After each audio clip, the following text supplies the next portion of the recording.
Hey guys, today we're diving into a story where the sea doesn't just kiss the shore, it swallows it whole. You're standing on the deck of a creaking pirate ship under a moonlit sky, salt spray stinging your face as the wind howls like a chorus of ghosts. Somewhere in the distance, a royal palace sleeps unaware, its corridors echoing with whispers of betrayal. And somewhere else, maybe clinging to a rope high above you, a child laughs, wild and free, her future carved by cutlasses and curses. This is the tale of a girl who was never meant to be born into royalty, yet never truly belonged among thieves.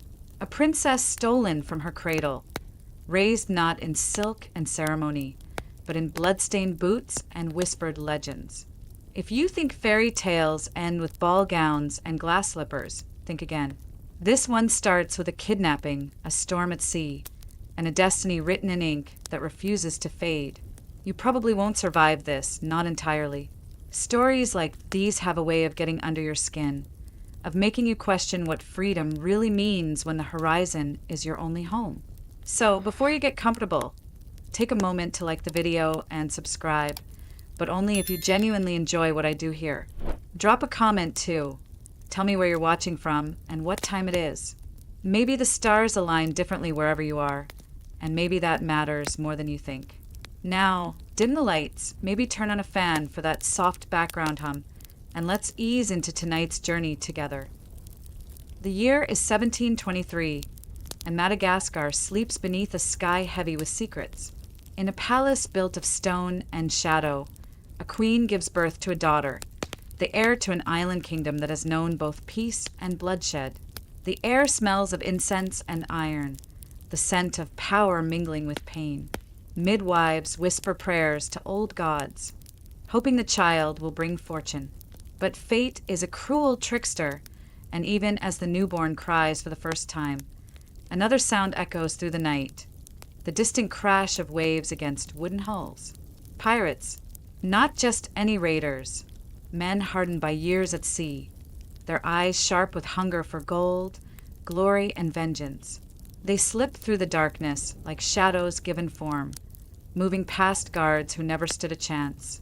Their leader, a man known only as Captain Van Toko, moves with purpose, his boots silent against the cold marble floors. He isn't here for riches or conquest. He's here for something far more valuable. The infant is taken before dawn breaks, wrapped in silk and smuggled away in the belly of a ship that reeks of salt and sin. No ransom note is left. No body is found. Only silence remains behind, and the slow unraveling of a kingdom that once believed itself untouchable. And so begins the life of a princess who will never wear a crown, at least not the kind made of gold. Raised among men who answer only to the sea, she learns early that survival is earned, not given. There are no lullabies sung to her, no stories of brave knights or noble queens.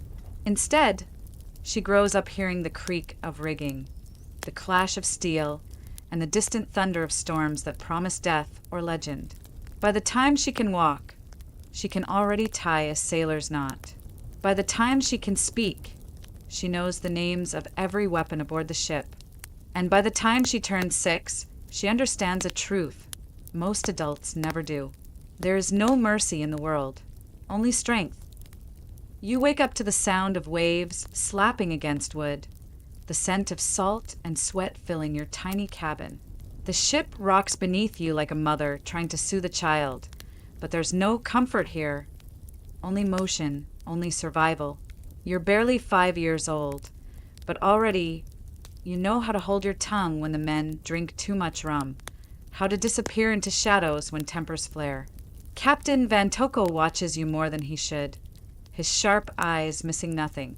He never calls you by name, not because he doesn't know it, but because names are dangerous things. Names tie you to people, to places, to pasts that can be used against you. So instead, he gives you tasks. He teaches you how to balance on swaying beams, how to climb the rigging with the grace of a monkey, how to listen without being heard. When you fall, and you do, you pick yourself up without crying. There is no room for weakness aboard this ship. The crew tolerates you at first, wary of having a child among them. Some mutter about bad luck. Others spit overboard when they think you aren't looking. But you learn fast, faster than any of them expect. By 6, you can clean a cutlass as well as any seasoned deckhand. By 7, you can get a fish in under 10 seconds and fight off the rats that scurry through the lower decks. By 8, you understand that loyalty is a currency traded in blood, not words. Captain Van Toko never explains why he took you. He never tells you who you really are. But sometimes, when the sea is calm and the sky stretches endlessly above you, he looks at you like he's seeing someone else entirely. Someone long gone, lost to time and tide. There are whispers among the crew, of course. Stories pass between drunken nights and whispered warnings. They say the captain once had a daughter, stolen from him by betrayal and fire. They say he took you in not out of kindness, but because he saw something in you, something worth keeping. Others believe you were cursed from birth, that your presence brings both fortune and doom. None of them know the truth, not even you. But the truth has a way of surfacing, like wreckage rising from the deep after a storm. And when it does, it will change everything. For now, though, you are just another soul aboard a ship ruled by lawlessness and legend. You sleep curled in a hammock that smells of old sweat and forgotten dreams. You wake to the creak of ropes and the distant cry of gulls. You eat what's given, take what you can, and watch the horizon like it might one day give you answers. You don't remember your mother's voice. You don't remember the palace walls or the lullabies sung in royal halls. All you know is the sea and the man who raised you in its image, a pirate. The first time you hold a knife, it's not in your hand, it's at your throat. A drunken deckhand, too bold and too stupid, thinks he can scare the captain by threatening his ward.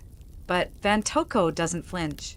He simply watches as the man holds the blade against your skin, eyes locked on yours like he's testing something. You don't blink, and then the man is on the ground, blood pooling beneath him, his own weapon buried in his gut. Van Toko didn't even draw his sword. He just moved, fast, efficient, deadly. The message is clear. Cross this child and you die. From that night on, no one dares touch you. But survival isn't just about who protects you. It's about what you learn to do for yourself. So begins your real education, not in books or royal decrees, but in the language of the sea and steel. You learn how to tie every knot known to sailors, from the simple reef to the deadly hangman's noose. You practice with ropes until your fingers blister, then heal, then blister again. You climb the rigging until your arms burn, until the wind whips through your hair and the world below becomes nothing but specks of men shouting orders. You listen to every conversation around you, memorizing names, alliances, betrayals whispered between drinks. By 9, you can navigate by the stars better than half the crew. By 10, you can throw a dagger with enough force to pin a rat to the mast. By 11, you've killed a man yourself, not out of mercy, not out of vengeance, but because it was necessary. It wasn't your first kill. That came earlier in silence and shadows, when a rival pirate tried to slit your throat in your sleep. You woke up before he could finish the job. You took his knife and used it on him. No one asked questions. No one needed to. Van Toko only nods when he finds you standing over the body, blood drying on your hands. Good, he says. Now, make sure it doesn't happen again.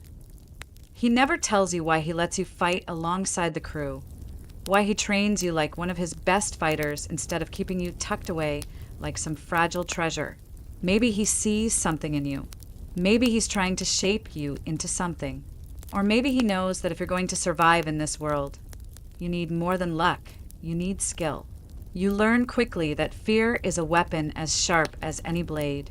When you walk onto another ship during a raid, they hesitate. They see a girl, barely grown, and think she's weak. Then you move, fast, precise, and suddenly they're bleeding out on the deck before they even realize what happened. You don't enjoy killing. Not really. But you understand its necessity. And you understand that weakness gets you killed.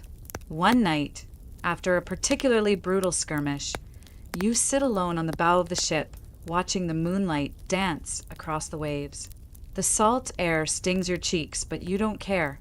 You trace the scars on your arms, some from blades, some from rope burns, some from the time you fell from the crow's nest and landed wrong. You are not soft. You were never given the chance to be. And yet, sometimes in the quiet moments, you wonder what it would have been like to grow up differently. To have a mother who held you, a father who taught you stories instead of swordplay, to wear silk instead of leather, to sleep in a bed instead of a hammock. But those thoughts are dangerous, because if you start remembering what you lost, you might forget what you've become. The storm comes without warning. One moment, the sea is calm, stretching endlessly beneath a sky painted in soft golds and purples. The next, the wind howls like a beast unchained, tearing through the rigging with a fury that makes even the most hardened sailors curse under their breath. Dark clouds swallow the sun whole, and thunder rumbles from deep within the heavens, shaking the very bones of the ship. You don't flinch. You've seen storms before. Small ones, manageable ones, but this one feels different. It's not just wind and rain. It's rage, pure and untamed, as if the ocean itself has decided to test you. Captain Van Toko barks orders, his voice barely audible over the rising gale. Men scramble across the deck, pulling ropes, securing barrels, shouting to one another as lightning splits the sky in two. The ship pitches violently beneath your feet, and for a brief moment, you lose your footing, slamming into the mast hard enough to knock the air from your lungs. But pain is nothing new. You push yourself up, ignoring the ache blooming across your ribs, and move. There's no time to hesitate. If you do, you die. Rain lashes against your skin, stinging like 1,000 tiny needles. The sails flap wildly, threatening to tear free, and you know if they do, the ship will be at the mercy of the waves. You climb. Your fingers find purchase on the slick wood, muscles burning as you pull yourself upward, hand over hand. The wind screams around you, trying to throw you off, but you refuse to let go. You've done this 100 times in calm weather. Now, in the heart of a storm, it's either muscle memory or death. Halfway up, a flash of lightning illuminates the deck below. A wave crashes over the railing, sweeping 2 men clean off the ship. Their shouts are lost in the wind, swallowed by the sea before they can even scream again. You close your eyes for a heartbeat, then force yourself to keep moving. By the time you reach the top, your hands are raw, your body soaked through. You grab the rope and start tightening the sail, working fast, precise, every movement a lesson learned through years of practice. Another gust nearly throws you backward, but you brace yourself, locking your legs around the beam, holding on with everything you have. Below, the crew watches. They see you clinging to the rigging like a creature born of the storm itself, fighting against nature's wrath without fear, and they remember it. When you finally make it back down, bruised, exhausted, but alive, Captain Van Toko nods once in approval. That's all he gives. That's all he needs to give. The storm lasts 3 days. 3 days of endless rain, of thunder that never stops, of waves taller than buildings crashing against the hull like battering rams. 3 days of holding on, of surviving, of watching the sea try to claim them all. By the time the skies clear, the ship is battered, half its provisions ruined, and 2 more men lost to the depths. But the rest of them, they're still here. They look at you differently now, not as a child, not as some stray taken in by the captain's whim, as something else entirely. Survivor. You earn your name the way legends are born, on the edge of a blade, in the shadow of death. It starts with a raid, a merchant ship, fat with cargo and soft with ease, drifting too close to pirate waters. You don't hesitate. Neither does Captain Van Toko. The attack is swift, brutal, and efficient. By the time the sun rises high enough to paint the sea in gold, the deck is slick with blood, and the enemy's captain lies at your feet, gasping for breath through a throat you nearly slit. But It's not just the kill that makes them whisper your name in hushed tones across taverns and decks. It's how you do it. You didn't gloat. You didn't hesitate. You didn't revel in the dying man's final moments like some of the others do. You simply stepped over his body, wiped your blade on his coat, and walked away like it was nothing. And that's what they remember. By the time word spreads, your name isn't just known among Vantoko's crew, it's feared. Not because you boast, not because you seek terror, but because you embody something rare: control, precision, ruthlessness, wrapped in silence.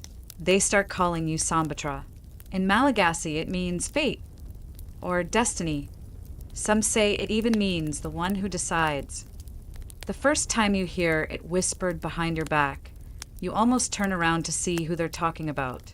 But then you realize they're talking about you. Captain Vantoko doesn't stop them. If anything, he lets the stories grow. He never corrects the exaggerations, never denies the rumors that you were born under a cursed moon, that you carry the soul of an ancient warrior inside you, that no blade can cut you deep enough to kill. Some believe it, others scoff, but none dare test it. Soon, when ships spot your vessel on the horizon, they don't just prepare for battle, they pray. Some mutter prayers to gods long forgotten. Others toss charms overboard, hoping to appease whatever spirit rides with you. And when the fight begins, they know. If they see a girl with dark eyes and a quiet smile moving through the chaos like she belongs to it, they understand. This is not just another pirate. This is Sambatra. Some try to run. Most fail. You don't chase them out of cruelty. You chase them because letting them escape would mean weakness. And weakness gets you killed. So you hunt. Fast. Silent. Deadly. By now, you've seen more blood than most men twice your age. You've stood over corpses of those who thought they could best you. You've watched the life drain from their eyes, heard their final words, pleas, curses, sometimes even laughter. None of it moves you, because you know the truth. Fear is currency. Power is survival. And Sambatra, she is both. The name becomes legend faster than you expect. Other crews speak of her like she's a ghost story meant to keep young pirates in line. They tell tales of the girl who walks on water, who sails with the wind at her back and death at her heels. You don't correct them. Let them believe. Let them fear. Because fear is the only thing that keeps them from coming after you. And if they come after you, then they die. The map is old. Older than you. Older than the ship beneath your feet. Maybe even older than Captain Vantoko himself. You find it tucked inside a hollowed-out book in his quarters, hidden but not well enough. It's brittle to the touch, ink faded in places, but the markings are unmistakable. Routes, symbols, coordinates that don't match any chart you've ever seen. At first, you think it's just another pirate's treasure map, another fool's errand leading to nothing but sand and disappointment. But then you notice the seal, a crest you don't recognize at first, etched in wax that's long since cracked. You trace the symbol with your fingertips, something stirring deep in your chest, a memory you don't remember having, a whisper from a past buried beneath years of salt and steel. You show it to no one.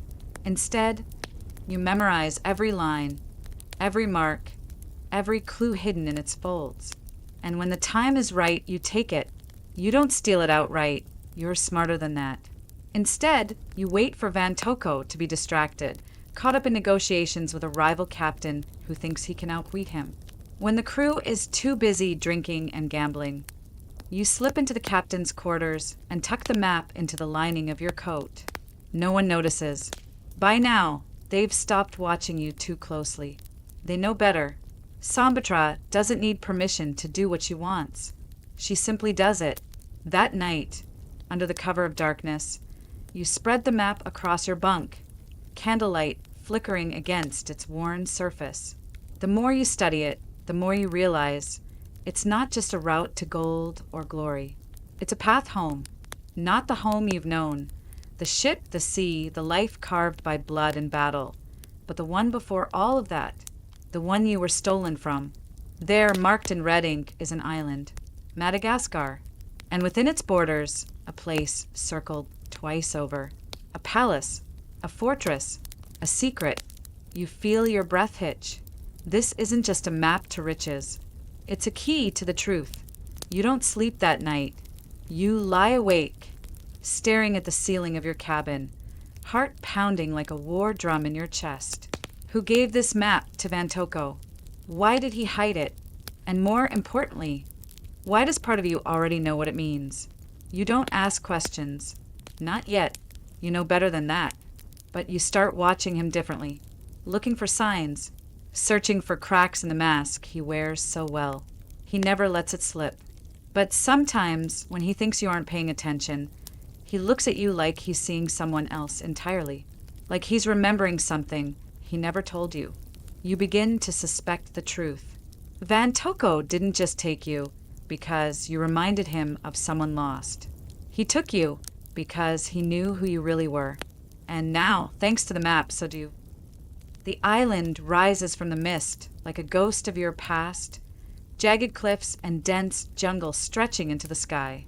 You stand at the bow of the ship, hands gripping the railing so tight your knuckles whiten. The air is thick with salt and something else. Something familiar, though you can't place it. Madagascar. You were born here, stolen from here, and now you've returned. Captain Van Toko doesn't speak as the crew rows ashore. He watches you, his sharp eyes unreadable, but you don't look at him. Not yet. There's too much to take in. The scent of damp earth and distant smoke. The cries of unseen birds echoing through the trees.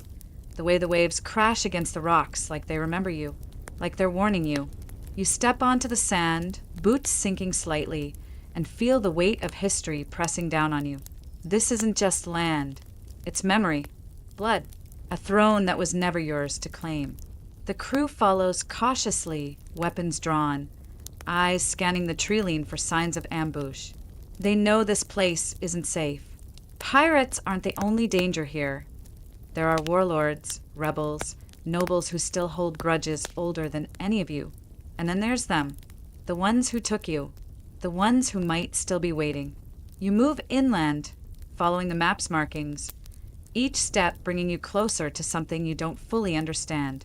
The jungle swallows you whole, vines curling like fingers around your arms, roots twisting beneath your feet. It's humid, suffocating, but you don't slow down. You can't. By nightfall, you reach the outskirts of a village nestled between two hills. Smoke curls into the sky, fires burning low in the distance. The locals see you before you see them. Dark figures watching from rooftops, children whispering behind closed doors. They recognize you, or maybe they just recognize the danger you bring. A man steps forward, face lined with age, eyes wary but not afraid. He speaks in Malagasy, voice steady. You shouldn't be here. You answer in the same language, your voice rough from years at sea. But the words come back to you like muscle memory. I need answers. He hesitates, then gestures toward a hut deeper in the village. Then follow me. Inside, the air is thick with incense and old secrets. Scrolls line the walls, maps older than the one tucked inside your coat. The man lights a candle, illuminating a faded painting hanging above the hearth. It's her, your mother, not the woman you imagined in your dreams. Soft, kind, regal, but someone harder, sharper. Her eyes are fierce, her posture rigid, like she knew even then that power came at a cost. The man watches you closely. She sent you away, he says simply, before they could take you. You blink. They already did. No, his voice is firm. She chose to let them believe you were gone. She thought it would keep you safe. The words hit you like a punch to the gut. All these years, you thought you were stolen, taken by fate, by cruelty, by pirates who saw an opportunity. But what if it was her? What if she gave you up? You turn away from the painting, heart pounding. You came here looking for truth. Now you're not sure you wanted to find it. The old man's voice is low, steady, but it cracks like dry wood when he speaks her name. Queen Razafindratsura, your mother.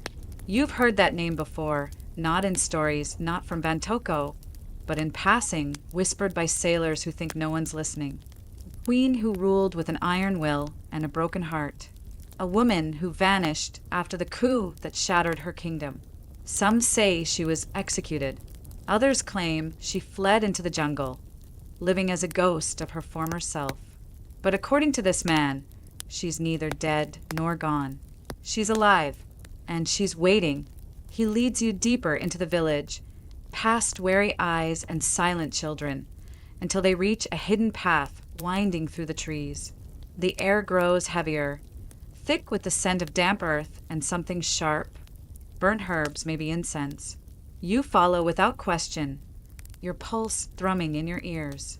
The trail opens into a clearing where a small hut stands, half hidden beneath vines and moss. Smoke curls from a chimney, curling into the sky like a whisper. The man stops at the threshold, placing a hand on your shoulder. She has waited for this moment, he says. But be warned, she does not forgive easily. You don't respond. Forgiveness isn't something you came here for. Pushing the door open, you step inside. The room is dimly lit, the only light coming from a fire burning low in the hearth. Shadows stretch across the walls, flickering like ghosts. And there, seated on a woven mat, is the woman from the painting. Your mother. She doesn't look surprised to see you. Her face is lined with years of hardship, her dark eyes sharp as a blade. She watches you like she already knows everything. The life you've lived, the blood on your hands, the questions clawing at your ribs. You should have stayed away, she says, her voice low, almost regretful. You cross your arms. I had no choice. A flicker of emotion passes through her expression, something between sorrow and pride. Then she sighs, gesturing to the space beside her. Sit. You do. For a long time, neither of you speak. The silence stretches between you, thick and heavy. Then, finally, she exhales. I sent you away because I knew what would come. You tilt your head. What? The war, the betrayal, the fall of our people.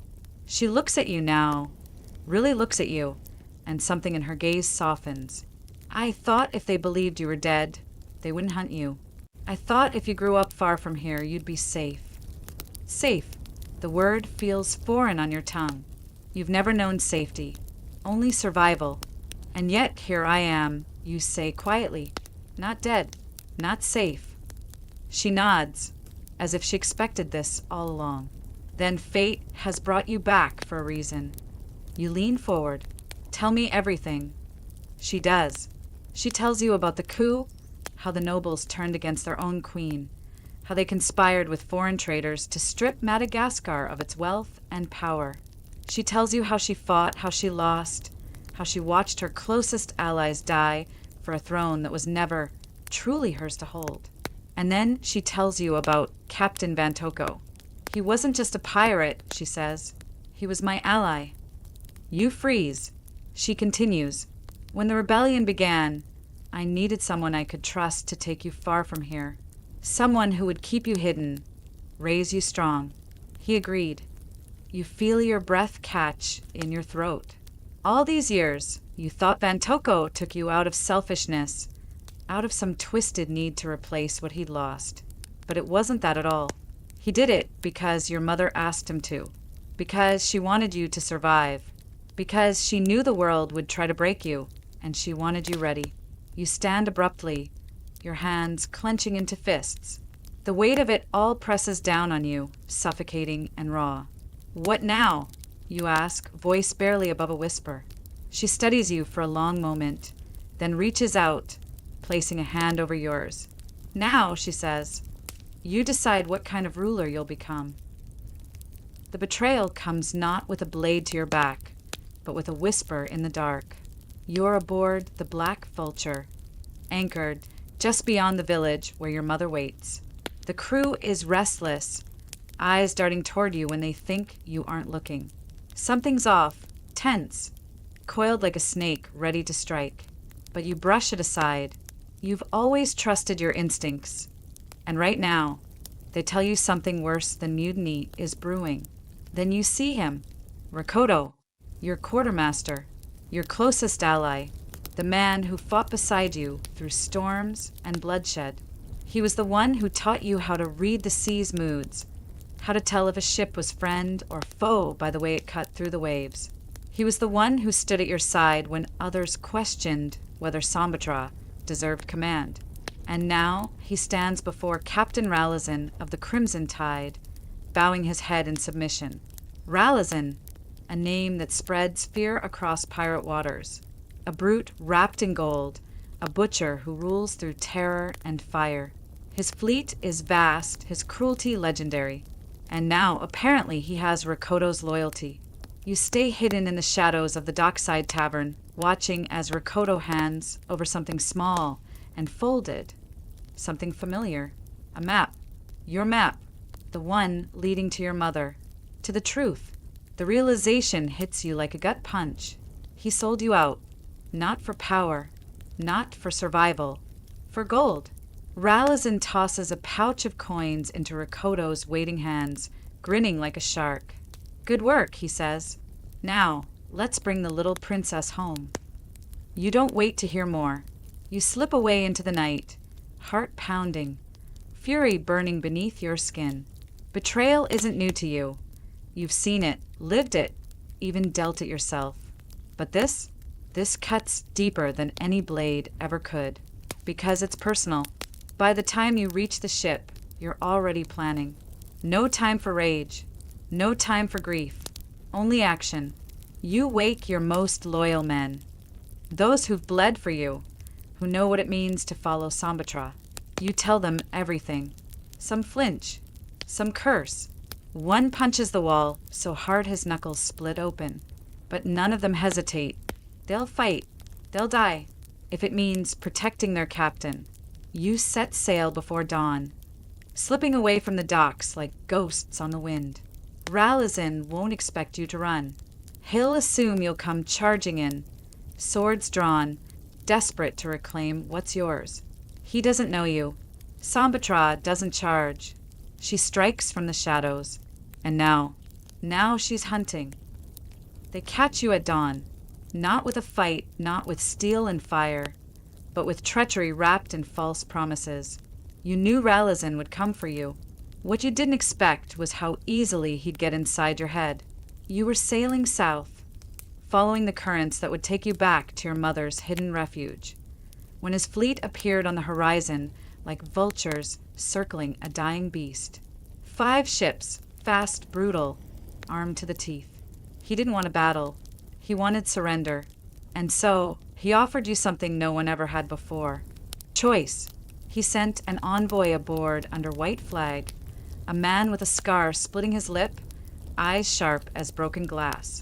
He handed you a letter sealed in crimson wax, and spoke with the voice of a man who already saw you kneeling. Captain Ralazan offers you a deal, he said. Surrender willingly, and your crew lives. You read the letter in silence.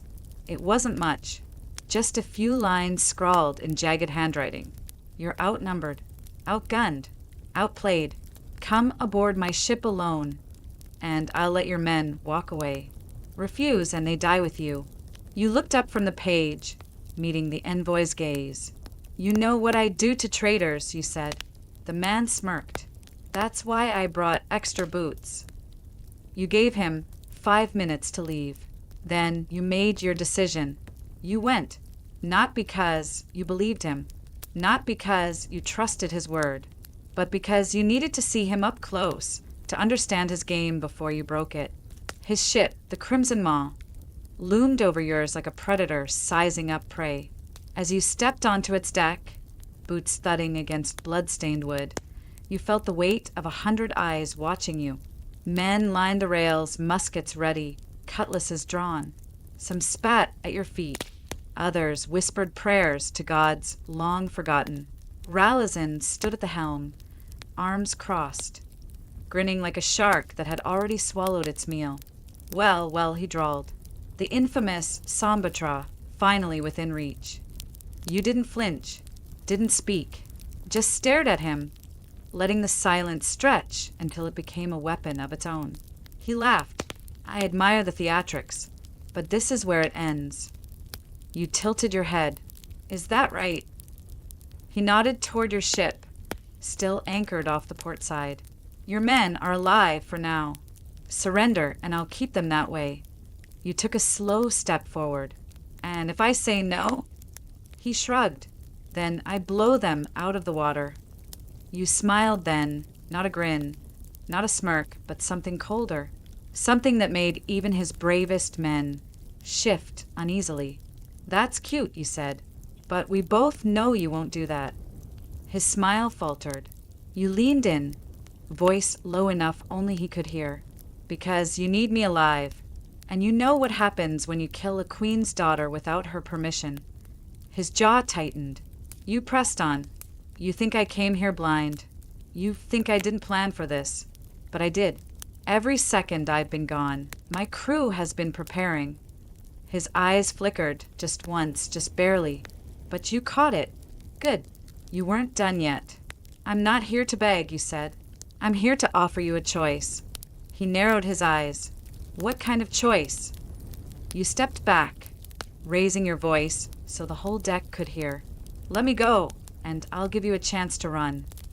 Laughter rippled through his men, but not his. He studied you, trying to find the lie. There was none. You turned sharply, drawing your blade in one smooth motion, and slashing the throat of the nearest guard before anyone could react. Chaos erupted. Gunfire cracked through the air. Steel met steel. The smell of powder and blood filled your nose as you fought your way toward the rail, cutting down anyone who got too close. And then, just as you leapt from the deck, diving into the sea below, your ship fired. A cannon blast split the sky, tearing through the Crimson Maw's hull. Fire roared across the deck as your crew, your real crew, swarmed the enemy vessel, blades flashing in the morning light. You surfaced from the waves, gasping, heart pounding. Ralazin hadn't expected you to turn captivity into strategy. And now he was going to pay for it. The sea is your ally. It always has been. It carried you to safety when Ralazin thought he had you cornered. And now, as the Black Vulture sails toward the burning wreckage of his flagship, you feel something close to satisfaction settle in your chest. But this isn't over. Not yet. Ralazin may be dead or dying, but his fleet isn't. And worse, your crew is outnumbered, outgunned, and running on fumes. You lost men in that fight. Good men. Men who followed you not because they feared you, but because they believed in you. And now, they're counting on you to bring them home. You stand at the helm, salt stinging your eyes, watching the horizon for signs of pursuit. The wind is against you tonight, sluggish and thick with the scent of smoke and blood. Your ship groans beneath your feet, its hull scarred from cannon fire, its sails patched with whatever cloth could be salvaged. You don't have time to mourn. Ralazin's remaining ships will regroup. They'll come for you with vengeance burning in their veins. And if you don't act fast, you won't make it back to your mother in time. You turn to your quartermaster, Kieran, the one man who never doubted you, even when Rakoto did. His left arm is wrapped in a makeshift bandage, soaked through with blood, but his eyes are sharp. We need to hit them before they hit us, you say. He nods once. Aye.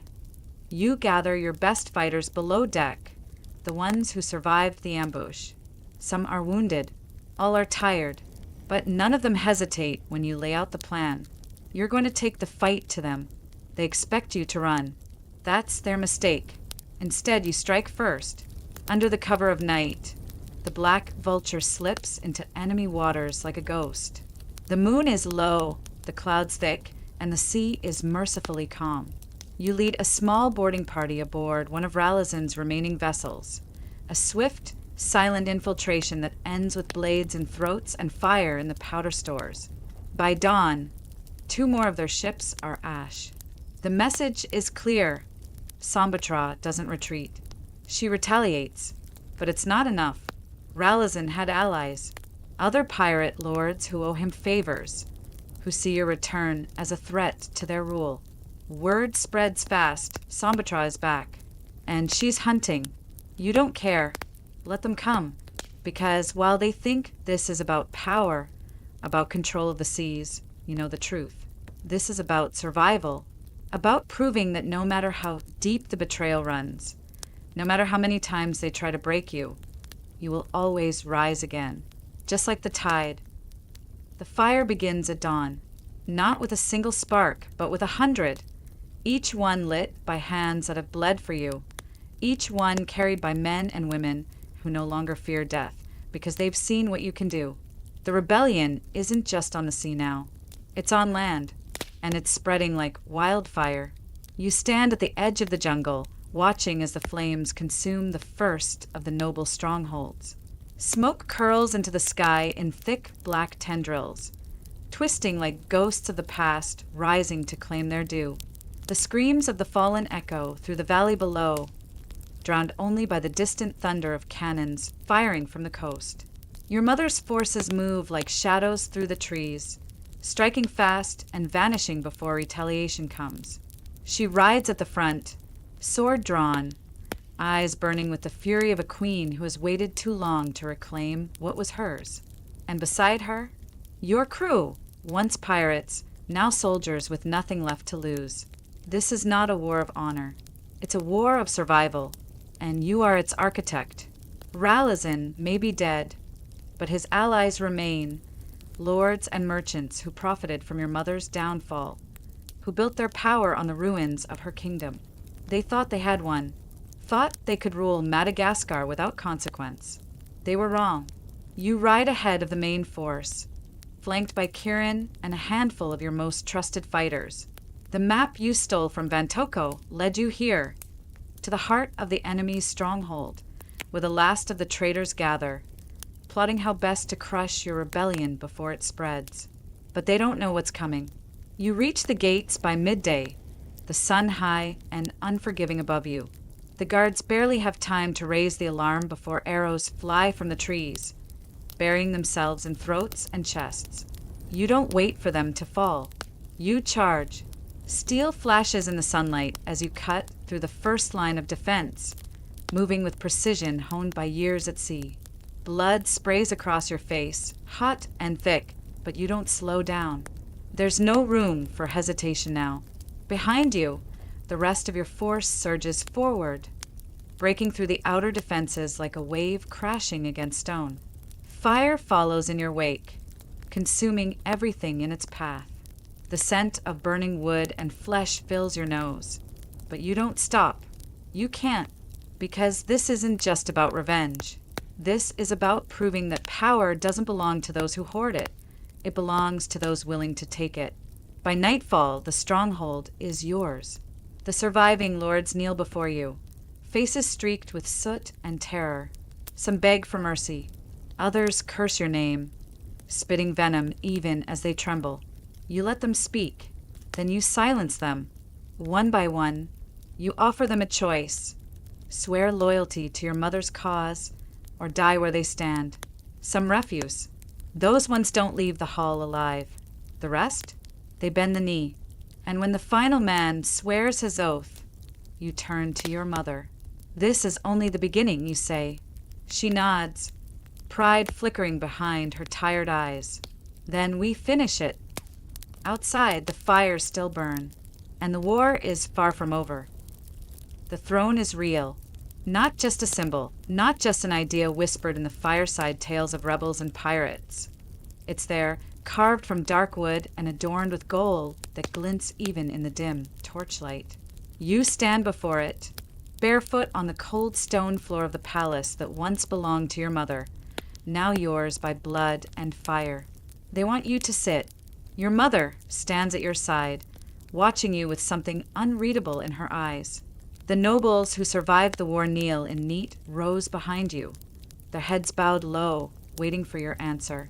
Some of them still were the scars of your rebellion, cuts, burns, bruises earned when they stood against you before choosing survival over pride. Even Kirin waits. He doesn't say anything. He never does when it matters most. But his presence alone is enough. He knows what this choice means, not just for you, but for everyone who followed you across sea and land. You look at the throne again. It's heavy with history, with expectation, with the weight of centuries of rulers who came before you. Some wise, some cruel, some both. It was built for someone born into power, not someone who clawed her way to it through betrayal, battle, and blood. And yet, here you are, Sambatra, the girl raised by pirates, the woman who led a revolution, the heir who was never meant to return. But you hesitate, because sitting on that throne would mean giving up everything else. It would mean trading cutlasses for crowns, ships for scrolls, freedom for duty.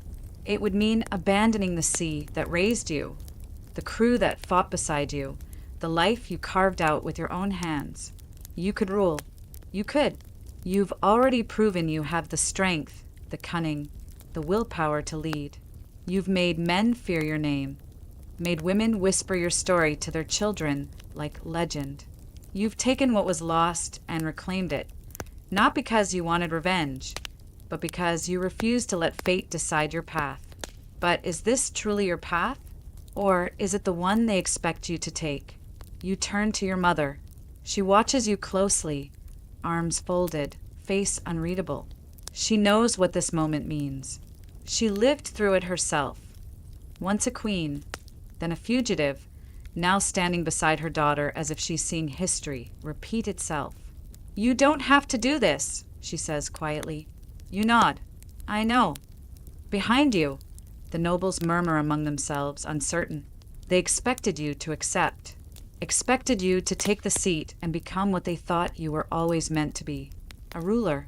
But you're not sure that's who you are anymore.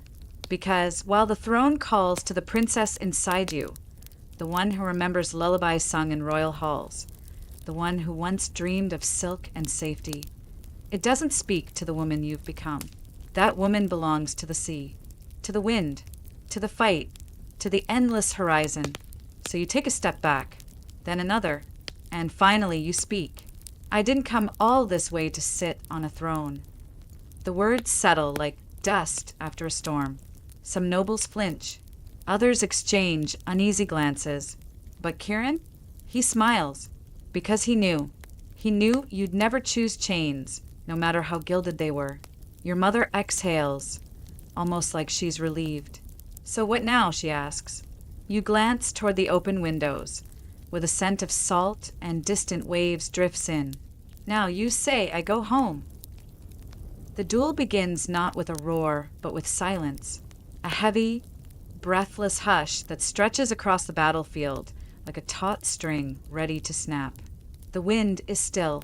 Even the sea seems to hold its breath as you stand at the edge of the cliff, your boots pressing into the damp earth, the scent of salt and blood thick in the air. Across from you, he waits. Captain Van Toko, your father in every way that matters. His coat flutters in the breeze, his cutlass gleaming under the moonlight. His face is unreadable. No rage, no sorrow, just the quiet resolve of a man who knows this moment has been coming for years. You should have seen it sooner. Should have known he wouldn't let you walk away. Not after everything. Not after what you did. You killed Ralazan, burned his fleet, shattered his empire, and now you've turned your back on the throne, the very thing he helped you reclaim. You thought he'd understand, thought he'd be proud. But pride is a dangerous thing. And Van Toko, he's never been one to let go. You don't get to decide who wins, he says, voice low, steady. Not tonight. You tighten your grip on your blade. Then why are we here? He steps forward, slow, deliberate. Because I raised you better than this. The words sting more than any wound ever could. You knew this fight was coming. Knew at the moment you chose the sea over the crown, the rebellion over rule. But knowing doesn't make it easier.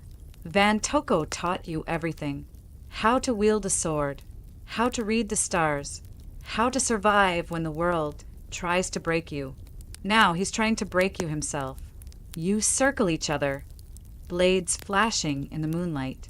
No cheers, no battle cries, just the sound of your breath, the rhythm of your hearts pounding in your ears. Then he moves, fast, blade slashing through the air, aimed straight for your throat. You parry, steel clashing against steel, the force of it vibrating up your arm. You twist, ducking under his next strike, rolling to the side before driving your knee into his ribs. He grunts, stumbles, but doesn't fall. He's stronger than you remember. Older, yes. Slower, maybe.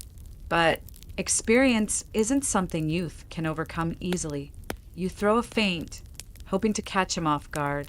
He sees it coming. Of course he does. He grabs your wrist, twisting hard, forcing you to drop your weapon. It clatters to the ground beside you. And then he's on you. Punches land like cannon fire, knocking the wind from your lungs. You block what you can, but it's not enough. He's relentless, driven by something deeper than anger. Betrayal, disappointment, loss. You hit the ground hard, dirt and blood filling your mouth. Your vision blurs for a second, pain lancing through your skull. But you don't stay down. You never stay down. With a growl, you kick out, catching him in the knee. He stumbles, giving you just enough time to roll toward your blade. You grab it, and you rise. This time, you don't wait for him to come to you. You charge. Blades meet again, faster now, fiercer. Sparks fly as you push him back, step by step, forcing him toward the edge of the cliff where the rocks below wait hungrily. He blocks your strikes, counters with his own, but you're faster now, angrier. Not because he's trying to kill you, but because he thinks you're wrong, because he thinks he was right all along, that he could shape you into someone worthy of ruling, someone who would forget the life she built, forget the people who fought beside her, forget who she really is. You lash out, slicing across his arm. He winces but doesn't falter. I gave you everything, he growls. You slash again, harder this time. You took my past. Another clash, another block, and I gave you a future. You shove him back, panting, heart hammering. I made my own future. He stares at you, eyes burning, and then he charges. One final strike, blade aimed straight for your chest. You sidestep and drive your dagger into his side. He freezes. Blood blooms across his coat. He looks down, almost surprised, then up at you. For a long moment, neither of you speak. Then he smiles. Good girl. And with that he falls. Off the cliff. Into the waiting sea. You watch him disappear beneath the waves, swallowed whole by the same ocean that raised you. And suddenly, the silence feels heavier than ever. The sea doesn't mourn. It never has. It simply takes and moves on, as if nothing was ever lost. But you do. You stand at the edge of the cliff long after the waves have swallowed Van Toko whole, staring into the dark water like it might give him back. It won't. It never does. Behind you, the battlefield is silent. The last of the fighting has ended. The rebellion, your rebellion, is over. The nobles who once ruled with iron fists now kneel before your mother, swearing loyalty not out of fear, but necessity. Some will keep their word.